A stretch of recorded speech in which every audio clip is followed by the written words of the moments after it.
Seguimos meditando y reflexionando en la importante doctrina bíblica de perdonarnos los unos a los otros.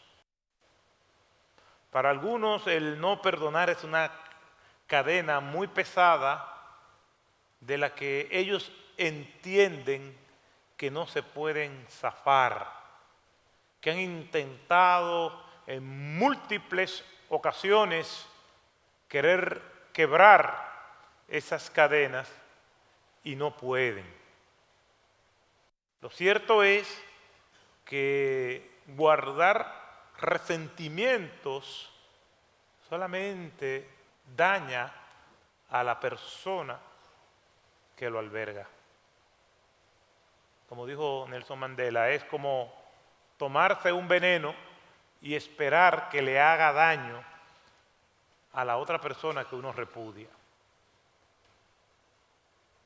Es importante nosotros entender que perdonar no es una opción para nadie, pero mucho menos para una persona que dice ser cristiana. Ciertamente encontramos en las Escrituras la triste realidad de que aún dentro de los creyentes hay personas que se han distanciado, que se creen que la ofensa que el hermano o la hermana le hizo es imperdonable. Y por años en sus corazones albergan resentimiento, como dijo un autor acerca de alguien que salió de su pueblo, de su casa, y cuando regresó vio a un personaje debajo de un árbol y dijo: cuando regresé la encontré en el mismo lugar, apacentando los mismos rencores de siempre. Y hay personas que se pasan la vida apacentando esas amarguras. Se mueven de aquí y de allá, cambian de actividades, hacen esto, hacen aquello, pero no saben que ellos son los portadores del resentimiento y del rencor y de la amargura. Y lo triste es que hay personas que mueren así. Más triste es cuando desde ese mismo corazón se dice que ama a Dios y a la vez hay unos compartimientos donde albergan todo ese rencor y todo ese odio.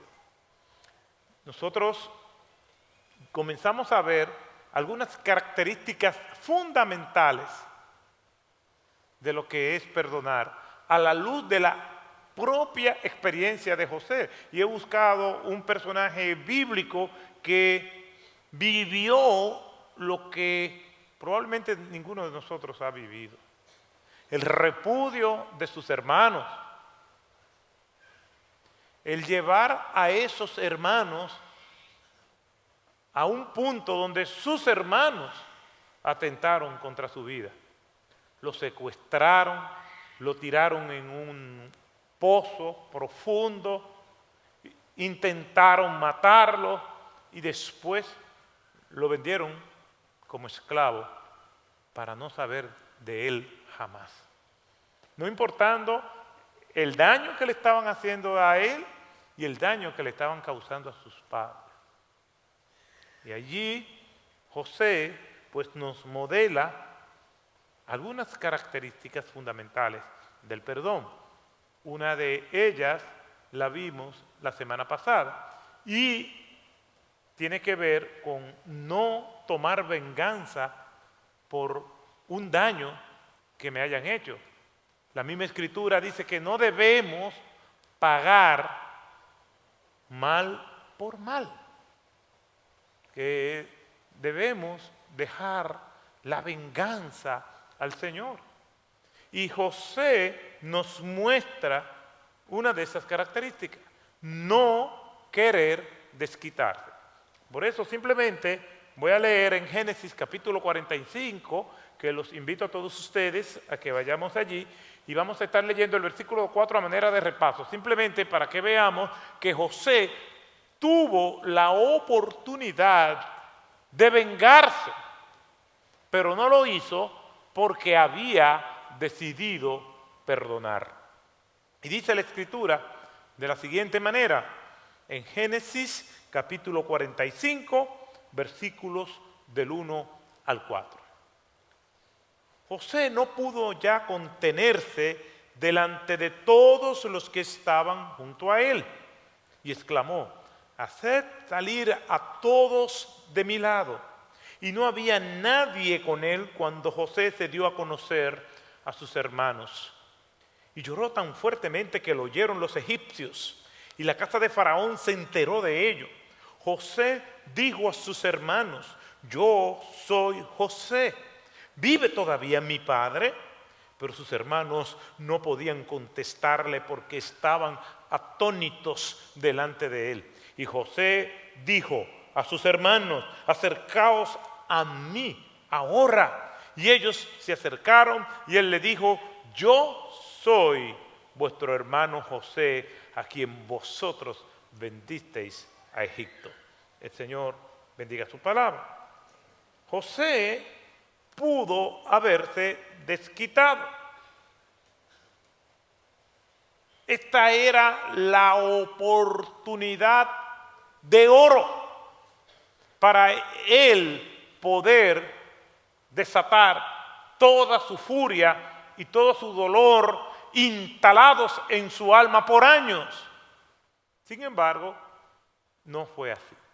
Había decidido perdonar y tuvo la oportunidad de desquitarse y no se desquitó. ¿Por qué? Porque perdón incluye eso, tener la oportunidad de tomar la justicia en nuestras propias manos y decir: no, yo no voy a hacer nada, te dejo en libertad. ¿Por qué? Porque no perdonar es como cargar con un rehén. Y hasta que no se pague el rescate que nosotros consideramos que se debe pagar por eso, pues no liberamos a ese rehén. ¿Se imagina lo que es vivir la vida entera así?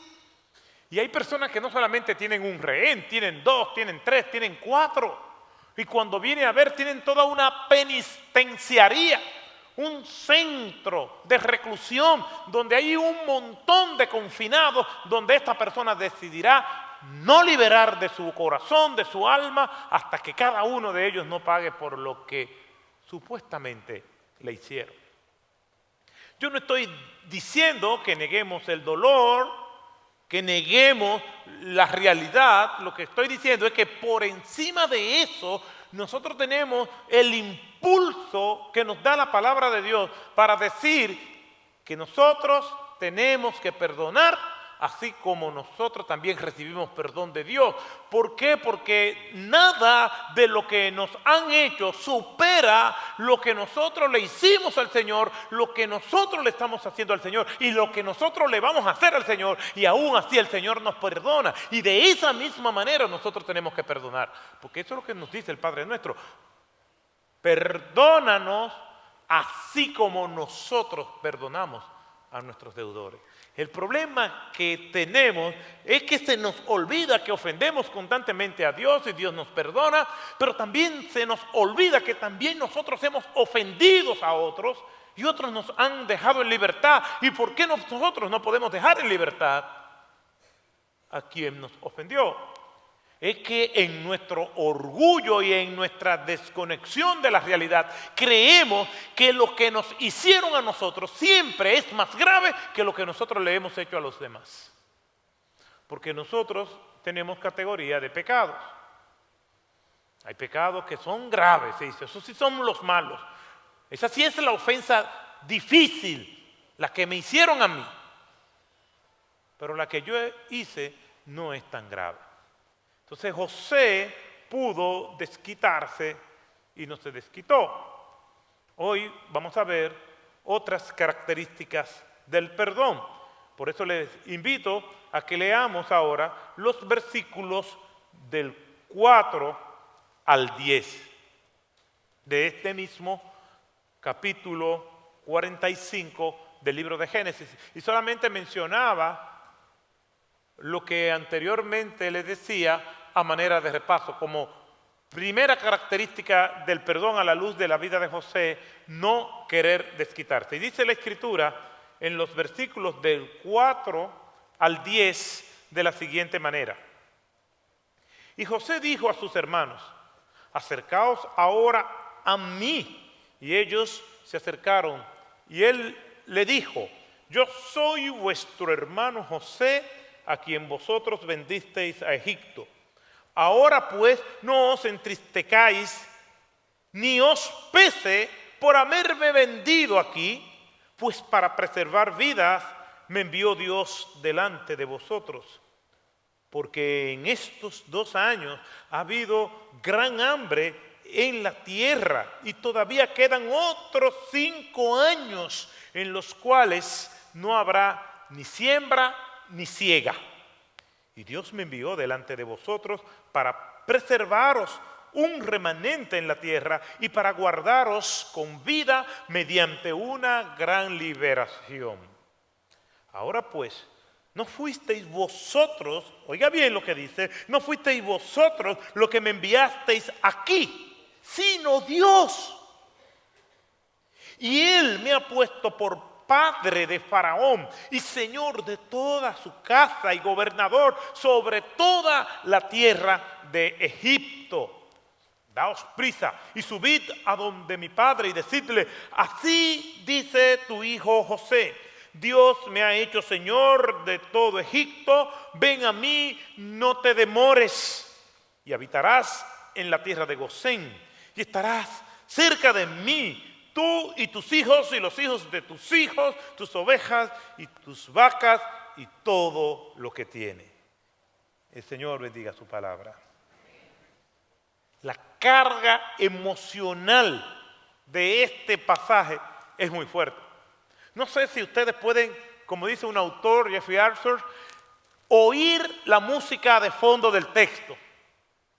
Estos hermanos de José se han olvidado de lo que pasó probablemente. Por lo menos la crónica de Génesis no dice nada de eso, guarda silencio. 22 años han pasado y ellos llegan a Egipto y de alguna manera lo identifican y ya están en la presencia de José. José sabe quiénes son sus hermanos, recuerda el nombre de cada uno de ellos. José no se ha olvidado de lo que le hicieron.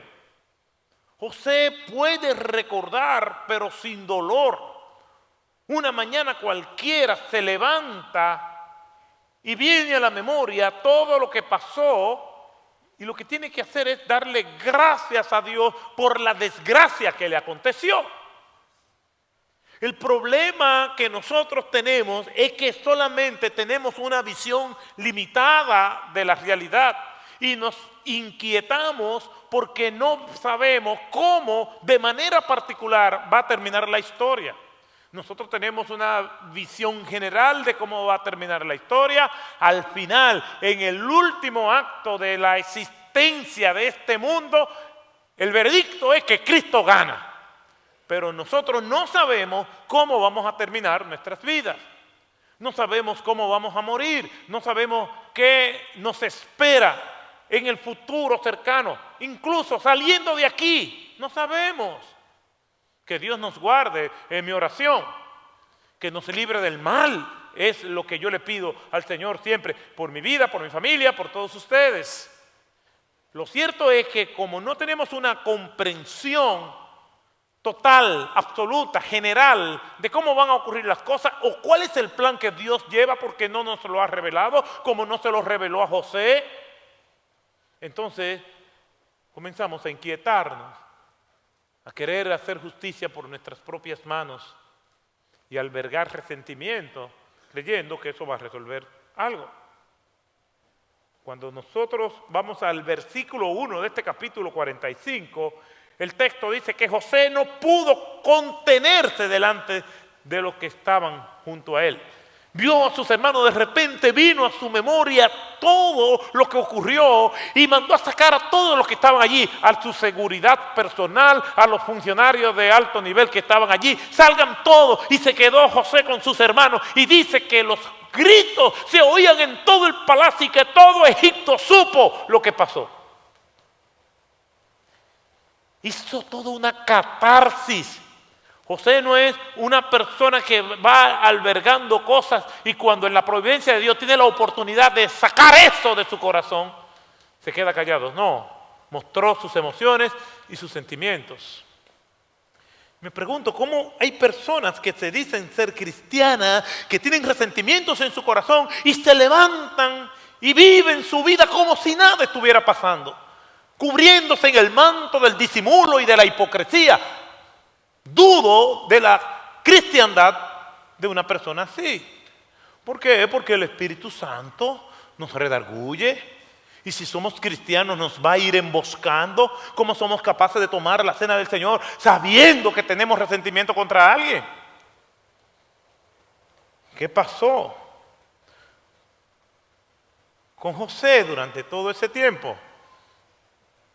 ¿Qué pasó por su mente? Y son preguntas que me planteo. ¿Qué pasó por la mente de José durante esos 22 años? En ese momento, lo primero que le vino a la mente, me voy a desquitar. Ay, gracias Señor por esta oportunidad. Así, oí a alguien una vez, vio que a alguien se le cayó una cartera, la tomó y dijo, ay, esto me lo puso Dios a mí. ¿Y cómo vas a involucrar a Dios en tus conspiraciones macabras? ¿Cómo va a envolver a Dios en tus carnalidades? ¿Fue tentado a vengarse? Cuando los vio, ¿se alegró o se enojó? O las dos cosas. Ay, míralos aquí. Como son las cosas de la vida. Él pudo haber introducido así. Y ahora, who's your daddy now?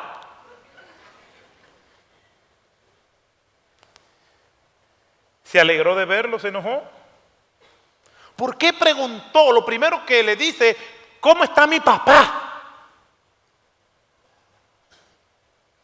Porque el dolor que le produjo la desaparición de José a su padre es indescriptible. Recuerden que José era el favorito de Jacob, porque lo tuvo en la vejez y lo malcrió.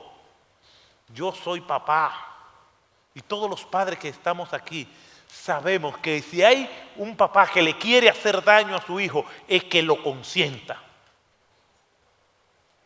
Hay padres que se llevan bien con muchas personas, pero no le toque el hijo, porque aunque sea un malvado, un irresponsable, entonces se le cuadran a cualquiera.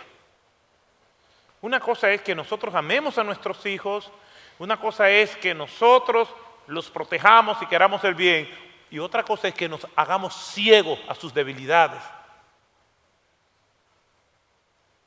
Y por ser favorito de Jacob, José, mientras estaba en su casa, como nosotros lo vemos, el capítulo 37 de Génesis, José era un chico insoportable, orgulloso, pedante.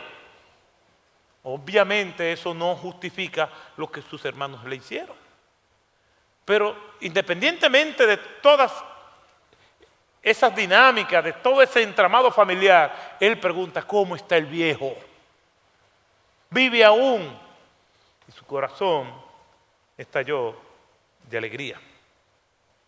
Algunos piensan que quien recuerda lo que le han hecho es porque no han perdonado, porque entienden que perdonar y olvidar son términos sinónimos y no necesariamente eso es así. Y voy a poner un caso extremo. Supongamos que alguno de ustedes, yo espero que no, me corten una mano. Y espero que no, porque después no estemos parejos. No, mentira. Pero espero que no. Pero imagínense que alguien me corta una mano. Y después me pregunten a los años, ¿y qué te pasó ahí? Ah, fue que una persona de la iglesia me cortó la mano. ¿Y quién fue? Mira, yo perdoné a esa persona, yo no sé quién fue. Ajá. Yo voy a recordar por el resto de mi vida quién me hizo eso. Pero si perdoné, no voy a recordar con dolor. Parecerá duro lo que estoy diciendo, pero si yo decido no perdonar, porque todavía me duele, y no estoy hablando del dolor físico, estoy hablando del dolor emocional, es porque yo todavía no he perdonado y no tengo justificación del Señor. No voy a tener respaldo del Señor. No va a decir el Señor, sí, es verdad. Mira, si fuera otra gente, yo le exigiera lo que dice de mi palabra, lo que yo he dicho, pero que le corten una mano a uno es muy difícil. Por lo tanto, yo te entiendo. Yo te doy permiso para que tú guardes resentimientos por eso. Dios no va a decir eso. Dios va a decir, yo perdí mi hijo por ti, y lo primero que dijo el hijo fue, perdónalos porque ellos no saben lo que hacen. No vamos a tener respaldo de Dios. Perdonar es no recordar con dolor. Yo puedo recordar, pero sin dolor. Podemos perdonar y no olvidar a la vez. Tener en nuestras memorias lo que no han hecho, pero simplemente como dato, no como un asunto pendiente. ¿Cómo entonces podemos cotejar el perdón y el recuerdo a la vez? El texto nos lo dice. Versículo 4. Y José dijo a sus hermanos, acérquense a mí. Yo soy vuestro hermano, José. Ustedes no me están conociendo, pero hace días que ustedes están merodeando por aquí en Egipto. Y si ustedes leen el pasaje o los capítulos anteriores, se van a dar cuenta de eso. Ya yo sé quién son ustedes. Ustedes son los que no me han conocido a mí. Miren, yo soy José, su hermano. ¿Y qué le dice después? A quien vosotros vendisteis en Egipto. ¿Se acuerda lo que le hicieron? Yo soy vuestro hermano, José. No ha pasado nada. Sí, pasó algo. Ustedes me vendieron como esclavo. Él puede recordar ese agravio, ese oprobio, venderlo como un vulgar esclavo, sometido a la merced y los caprichos de sus mercaderes, de sus dueños. José lo recuerda. Yo soy vuestro hermano.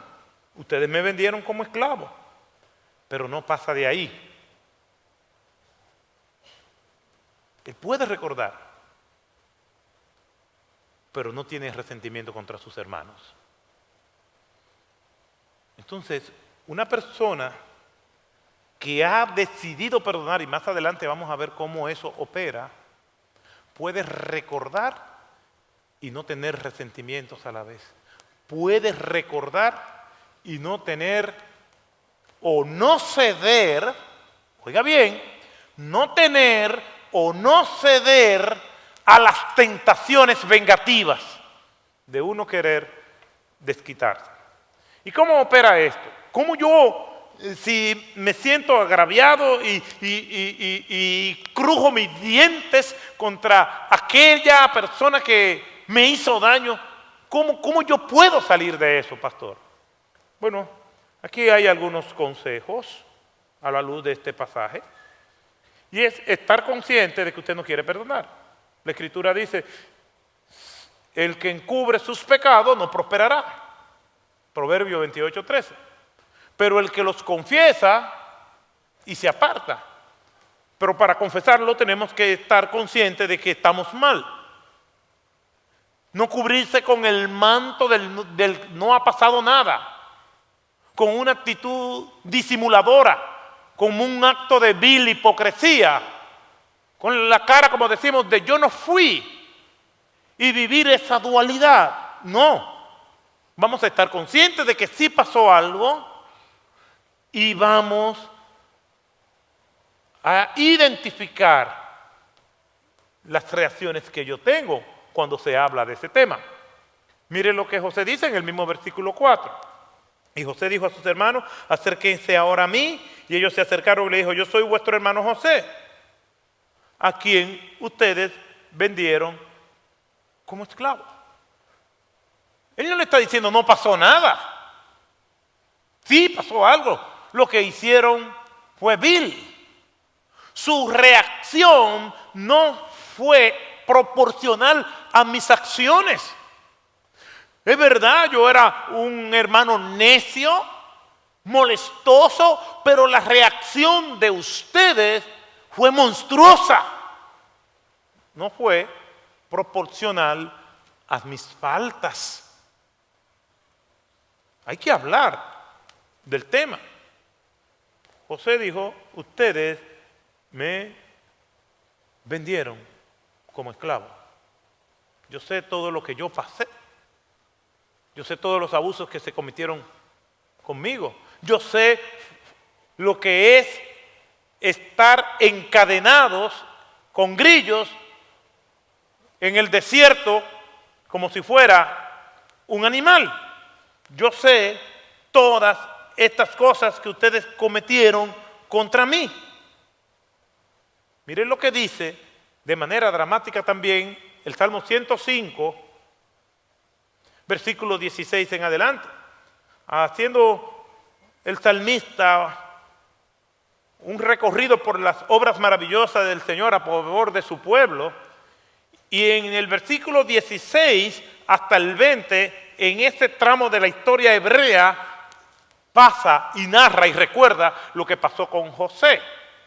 Y dice la Escritura, y llamó al hambre sobre la tierra, hablando de lo que Dios hizo, quebró todo su sustento de pan, envió a un hombre delante de ellos. ¿Quién era ese hombre? A José. O sea, el Señor está aquí siendo recordado por sus maravillas. Y el salmista, en este cántico de la obra portentosa de Dios, recuerda lo que pasó con José. Y dice que el Señor creó las condiciones para él glorificarse. Y desató una gran hambre. Y José estuvo involucrado en este proceso redentor de Dios, pero tuvo que hacerlo esclavo primero. Y envió a un hombre delante de ellos, a José, vendido como esclavos. Versículo 18, con grillos afligieron sus pies, él mismo fue puesto en cadenas. Y así fue corriendo por el desierto, peor que una bestia. José le está diciendo a sus hermanos, ustedes me hicieron eso a mí. Él necesitaba decírselo, es decirle a aquel que nos agravió, aquel que nos ha ofendido, venir y acercarnos y decirle, mira, tú me ofendiste a mí, me hiciste esto, pero yo no albergo nada contra ti. Te perdono y te bendigo en el nombre de Cristo. No ha pasado algo tan grande como para yo no perdonarte. No importa lo que haya ocurrido. Y eso es una decisión. Porque si esperamos tener ciertos sentimientos que nos muevan a tomar acción, nosotros no vamos a hacerlo nunca. El Salmo 32, versículos 3 y 4, habla del pecado no confesado. Mientras callé mi pecado, mi cuerpo se consumió con mi gemir todo el día, porque día y de noche tu mano pesaba sobre mí, mi vitalidad se desvanecía con el calor del verano. La Reina Valera del 60 lo dice más dramático todavía. Mientras callé se envejecieron mis huesos en mi gemir todo el día, porque de día y de noche se agravó sobre mí tu mano, se convirtió mi verdor en sequedades de verano. Mientras cayó, se consumía, se deprimía. Y hay personas tan histriónicas que aún albergando todo ese resentimiento y todo ese dolor, sin haberle dado la oportunidad al otro de hablar el tema y sin haberse dado ellos la oportunidad de abrir esos archivos. José lo que está abriendo el archivo, ustedes me vendieron como esclavo, yo no le hice nada para merecer eso. Me trataron de manera vil, peor que un animal. Cuando verdaderamente tenemos la voluntad de perdonar, cuando ya la carga de la aflicción que produce la amargura y el resentimiento nos encorva y no podemos más, nosotros tenemos que hablar. Y aunque no nos encorve, tenemos que hablar. Tenemos que abrir esos archivos y decir, perdóname, o decir, te perdono. Pero el perdón no es una opción, es una elección motivada e impulsada por el Espíritu Santo en nuestras vidas. Una persona que no quiera perdonar, una persona que se resiste a abrir los archivos, es una persona que está diciendo que el Espíritu Santo de su vida no la tiene en su vida. Y si no tiene el Espíritu Santo, no es cristiana, aunque sea una persona eminentemente religiosa. José nos da el ejemplo de que los archivos hay que abrirlos. Caiga quien caiga. Lo que pasa es que nos duele a nosotros abrir los archivos. No debemos callar, tenemos que hablar. Llama la atención más adelante, en el versículo 15, que José besó a todos sus hermanos y lloró sobre ellos, y después sus hermanos hablaron con él. Ven que no podemos quedar callados. José rompe el silencio y le dice, yo soy José, a que ustedes vendieron como esclavo en Egipto. ¿Y qué dice el versículo 15? Y sus hermanos hablaron con José. No puede haber reconciliación si no hay comunicación. Vamos a hablar lo que pasó. El problema está que muchos de nosotros nos pasamos la vida ofendiendo a los demás y le echamos tierra y ahí quedó todo. Y después pasan 2 días y venimos como si no ha pasado nada. Yo no me puedo pasar la vida ofendiendo a los demás y haciéndome el loco. Y hay personas que se resisten a hablar. Se resisten a buscar intermediarios que ayuden al entendimiento. No, ten cuidado si tú hablas las cosas de la familia. Las cosas de mi vida yo no tengo por qué hablarlas con nadie. Una vulgar mentira y una falacia. Por eso necesitamos consejeros, amigos, personas que nos acompañen, que puedan arbitrar cuando quizás no tenemos mucha luz o mucho entendimiento de lo que está ocurriendo. Y besó a todos sus hermanos y lloró sobre ellos, y después sus hermanos hablaron con él. En un pasaje lleno de dolor que está sanando por parte de sus hermanos. Entonces, cuando hablamos de perdón, estamos hablando de no querer desquitarse, número 1. Número 2, no recordar con dolor. Y número 3, estar dispuestos a servir a la persona que le ofendió. La gente dice, no, y yo he hablado esto con personas, sí, mire pastor, de verdad, mire, ahí no hay nada, aquí. Yo, qué bueno. Sí. Eso sí, que a mí no me busque. Es una contradicción. Mire, pastor, yo no tengo ningún tipo de resentimientos. Y míreme cómo yo estoy hablando de eso que pasó. Y eso fue serio. Y mire cómo yo estoy hablando. Digo yo, sí, qué bien. Eso sí, que él allá y yo aquí. Así no. Porque la prueba visible del perdón es servir a quien te ofendió. Las otras 2 merodean en el eje del corazón. Yo no recuerdo con dolor, yo no me quiero desquitar, pero la acción visible de la reconciliación, del perdón, está en servir a quien te ofendió. No si la persona viene, no, pero sí, pero yo estoy dispuesto a servirle. No, es que si tú ves que te necesita, tú también tienes que tener la actitud espontánea de buscarla. Mire lo que dice los versículos 11 al 15 al respecto. José ya se ha presentado a sus hermanos. Él le dice que el Señor lo llevó a este Egipto para salvar vida. Y entonces dice el recado que le van a decir a su padre, que es parte del versículo 10 que anteriormente leímos. Y parte de ese recado comienza o sigue en el versículo 11. Allí proveeré también para ti, pues aunque queden 5 años de hambre, para que no pases hambre tú, tu casa y todo lo que tú tienes. Y aquí vuestros ojos y los ojos de mi hermano Benjamín ven que es mi boca la que os habla. Notificad, le está diciendo a sus hermanos, pues a mi padre, mi gloria en Egipto y todo lo que habéis visto, daos prisa y traed aquí a mi padre.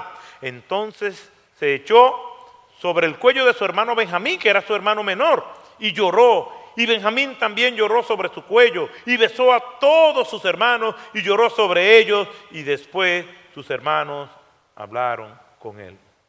José, por la posición que tenía, pudo cometer acto de venganza, pero no lo cometió. Ahora, aquel a quienes sus hermanos mataron, porque esa fue la intención, ese fue el ánimo de ellos, la intención de matarlos, ahora ellos se benefician de José. Le hicieron mal, ahora José le está haciendo bien. ¿Qué es lo que está aconteciendo? Recuerden que cuando José era preso en Egipto, preso y esclavo, las dos cosas a la vez, por algo que él no hizo, él tenía allí como compañeros de prisión al jefe de los panaderos y al jefe de los coperos del faraón. Y ellos ambos tuvieron sueños. Y José le interpretó los sueños y dijo, a ti, al panadero,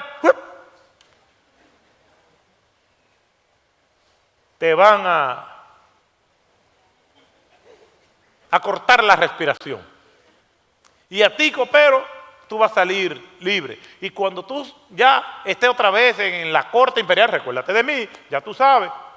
Y eso pasó. El sueño del faraón no pudo ser interpretado por sus sabios y el copero recordó que lo que dijo José se cumplió y mandaron a buscar a José. Y José, entonces, al decir en los sueños, interpretó los sueños del faraón. 7 años de vacas gordas, 7 años de abundancia, de superproducción y 7 años de vacas flacas, 7 años de escasez.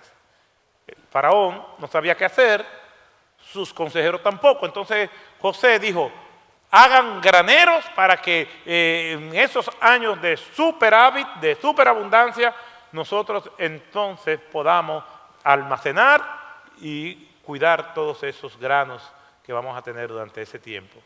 Y así cuando vengan los años de vacas flacas, de déficit, entonces nosotros tengamos abastecimiento. Y eso aconteció. Y José es nombrado primer ministro de Egipto, no porque interpretó los sueños, sino porque dio soluciones económicas.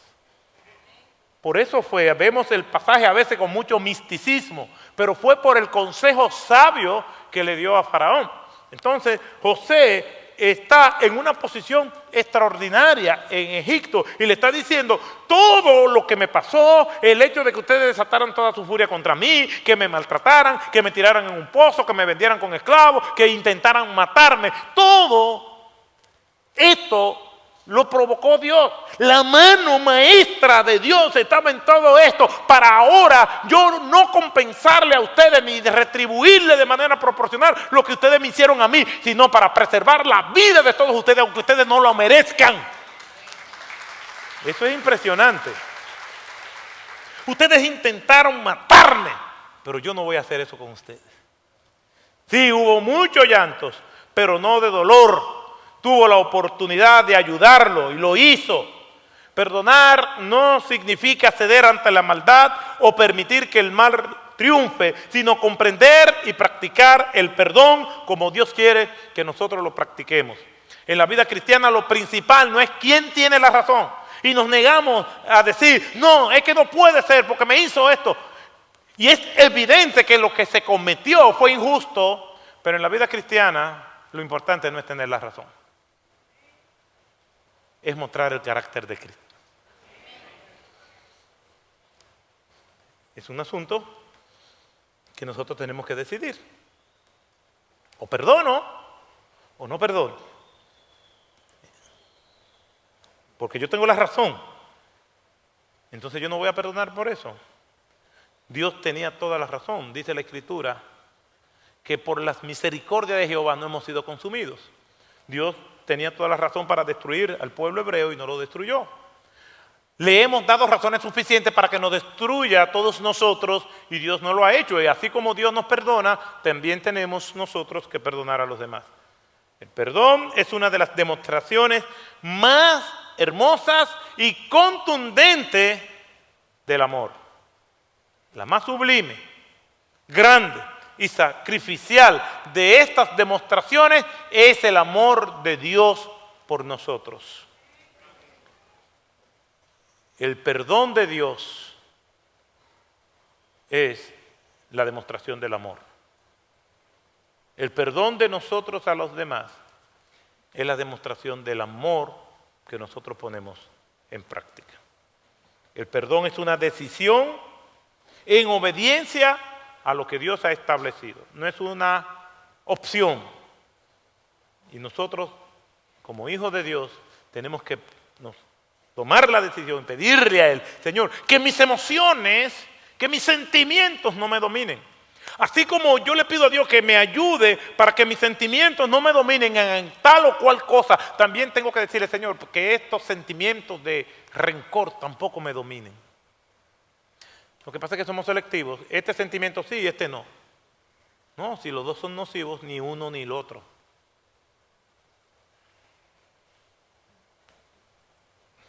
Simplemente 4 consejos antes de terminar esta parte. Tome la iniciativa de la reconciliación. No espere que el otro vaya.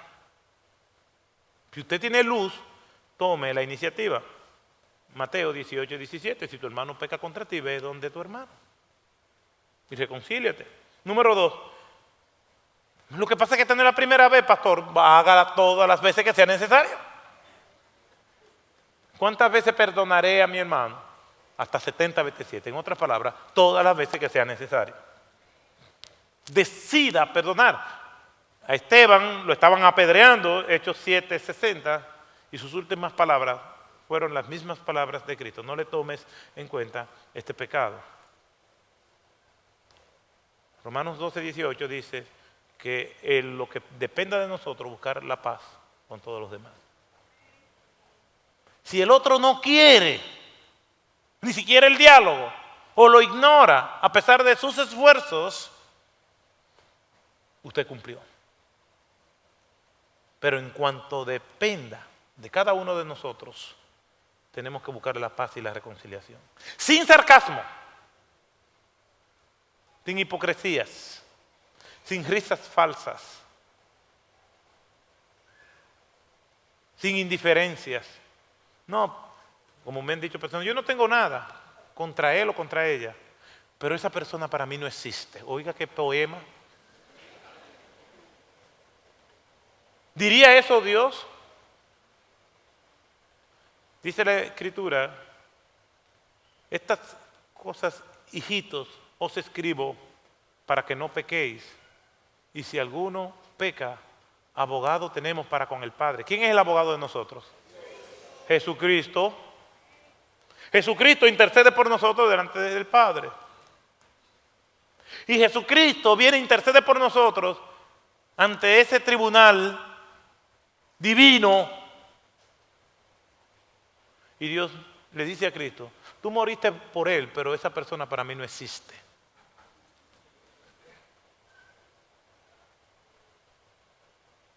O sea que ni el disimulo, ni la indiferencia, ni el resentimiento va a hacer que nosotros nos excusemos delante de Dios. Lo único que nos va a redimir de ese pecado es que nosotros lo confesemos, pidamos ayuda y nosotros dejemos sin efecto la amargura y el resentimiento instalado en nuestro corazón. Todo lo contrario a eso es una falta contra Dios.